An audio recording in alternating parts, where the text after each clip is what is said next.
വിഷമം കൊണ്ട് അവർ ഒന്നോ രണ്ടോ പോസ്റ്റ് ഇട്ടു, അത് നമുക്ക് അംഗീകരിക്കാം. കാരണം അവരെ താഴ്ത്തി കെട്ടിയെന്ന് പറഞ്ഞുകൊണ്ട് രണ്ടോ മൂന്നോ പോസ്റ്റുകൾ അവർ എഴുതിയിടുന്നത് നമുക്ക് അംഗീകരിച്ചു കൊടുക്കാവുന്നതാണ്. അങ്ങനെ അംഗീകരിച്ചു കൊടുക്കുന്നതായിട്ടുള്ള രണ്ട് മൂന്ന് പോസ്റ്റുകൾ നമുക്ക് ഇവിടുന്ന് വായിക്കാം. ഓക്കെ, നമ്മളെ ചെറുതാക്കി കാണിക്കാൻ ചിലർ ശ്രമിക്കും. പക്ഷേ സത്യമായ കഴിവ് ഒരാളുടെ വാക്കുകളിലല്ല, അയാളുടെ മനസ്സിലാണ് തെളിയുന്നത്. ഇത് നല്ലൊരു മറുപടി ആയിട്ടാണ് എനിക്ക് തോന്നുന്നത്. ഓക്കെ, നല്ല മറുപടി അത് കൊടുത്തു. അത് കഴിഞ്ഞതിന് ശേഷം പുള്ളിക്കാരി വേറൊരു മറുപടി കൊടുത്തു. എന്നെ ചെറുതാക്കി എഴുതാം, പക്ഷേ 16 ലക്ഷം വോട്ടുകൾ ചെറുതാക്കാൻ ആരാലും കഴിയില്ല എന്ന് പറഞ്ഞുകൊണ്ട് പുള്ളിക്കാരി അവിടെ എഴുതിയിട്ടുണ്ട്. 16 ലക്ഷത്തിന്റെ കണക്കൊക്കെ അവിടെ പറയുന്നതിന് മുമ്പ് നമുക്കവിടെ PR-നെ കൊണ്ടുവന്ന് പറയിക്കേണ്ടതായിട്ട് വരും. അതുകൊണ്ട് അത് പറയരുത്. ഓക്കെ, അടുത്തത്, വിജയം ആരുടെയും കൃപയല്ല, അത് ജനങ്ങൾ നൽകുന്ന അംഗീകാരമാണ്.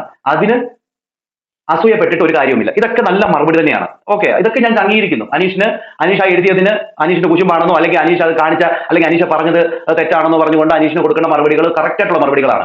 എന്നാൽ അടുത്തതൊക്കെ അങ്ങോട്ട് എഴുതി പോകുമ്പോൾ പുള്ളിക്കാരി അങ്ങ് സ്റ്റോറി എഴുതി അങ്ങ് പോവില്ലയോ? അതായത് അനീഷിന് നല്ല ഊക്ക് കൊടുത്തു എന്നൊക്കെ പറഞ്ഞുകൊണ്ട് കുറെ PR ടീമുകളായിട്ടുള്ള റിയാക്ഷൻ മീഡിയക്കാരും ഒക്കെ എടുത്ത് അങ്ങോട്ട് കാച്ചുകയാണ്. അനീഷ് ഊക്ക് കൊടുത്തു വിട്ടു, അനീഷ് എന്തോ മോശക്കാരനാണ്, അനീഷ് അങ്ങനെ പറഞ്ഞു ഇങ്ങനെ പറഞ്ഞു എന്നൊക്കെ പറഞ്ഞുകൊണ്ട്. എന്തായാലും അതിലോട്ടൊക്കെ ഞാൻ വരാം. ഓക്കെ, അത് കഴിഞ്ഞ് അനുമോൾ ഇട്ട ഒരു പോസ്റ്റ് ഇതാണ്. സ്റ്റോറി ആയിരുന്നത് കേട്ടോ.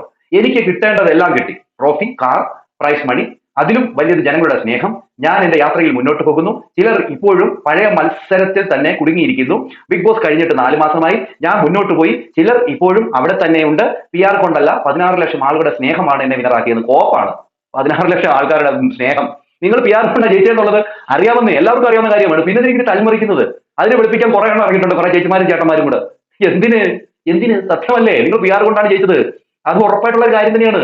പിന്നെ അതിനെ അങ്ങ് വെളുപ്പിച്ച് വേറെ രീതിയിൽ കൊണ്ടുപോകണ്ട. പിന്നെ ഈ ഒരു പോസ്റ്റ് അനുമോൾ ഇട്ടതോടുകൂടി അനുമോളോടുള്ള വളരെ റെസ്പെക്റ്റോടെ എനിക്ക് നഷ്ടപ്പെട്ടു പോയി. കാരണം അനീഷ് അവിടെ എഴുതി, എന്താ പറയാ, ഇങ്ങനെ ഒരു പോസ്റ്റ് എഴുതിയിട്ടു, അതിന് വേണ്ടതായിട്ടുള്ള മറുപടി അനുമോൾ കൊടുത്തു, എല്ലാം ഞാൻ അംഗീകരിക്കുന്നു. കാരണം അനീഷിന് കുറച്ചുകൂടെ റെസ്പെക്ട് കൊടുത്ത് എഴുതാമായിരുന്നു. അതായത് എന്റെ സഹ മത്സരാർത്ഥി എന്നോ എന്തെങ്കിലും എഴുതാമായിരുന്നു. പക്ഷെ അത് അവിടെ എഴുതാതെ അനീഷ് അവിടെ ഒരു അനുമോളെ ഒന്ന് താഴ്ത്തി കെട്ടി കാണിച്ചു എന്നുള്ളത് സത്യം തന്നെയാണ്. അത് ഞാൻ അംഗീകരിക്കുകയും ചെയ്യുന്നുണ്ട്.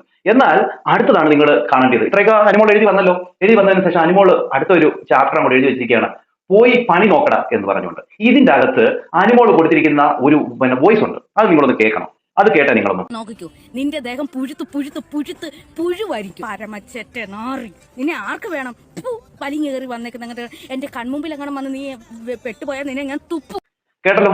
അതായത് നീ എന്റെ കൺമുമ്പിൽ വന്നാൽ ഞാൻ തുപ്പും, തൂറിയെറിയും, നിന്നെ ഞാൻ അങ്ങനെ ചെയ്യും ഇങ്ങനെ ചെയ്യുമെന്ന് പറഞ്ഞുകൊണ്ട് നാഗ ചേച്ചിയുടെ ഡയലോഗ് എടുത്ത് വിട്ടിട്ടേക്ക് വേണം. എന്ത് കാര്യത്തിനാണ് നീ പുഴുത്ത് ചാവും എന്ന് പറയുന്നത്? എന്തിനാണ്? അതായത് അനുമോളോട് ഒരു എന്താ പറയാ, ആ വാചകത്തിൽ ഒരു റെസ്പെക്ട് കൊടുത്തില്ല. അല്ലെങ്കിൽ പോട്ടെ, അനുമോളുടെ ആ ഒരു വിന്നർ എന്നുള്ളതോ അല്ലെങ്കിൽ അനുമോൾ ഒരു കോ കണ്ടസ്റ്റന്റ് ആണെന്നുള്ളതോ അനീഷ് എഴുതാത്തതിനാണോ ഇത്രയൊക്കെ ഒരു മറുപടി അനുമോൾ കൊടുക്കേണ്ട ആവശ്യം? അപ്പൊ അനുമോൾ ഇവിടെ വളരെ ചീപ്പായിട്ടാണ് അനുമോൾ പെരുമാറിയത്. അനുമോളെ ഒരിക്കലും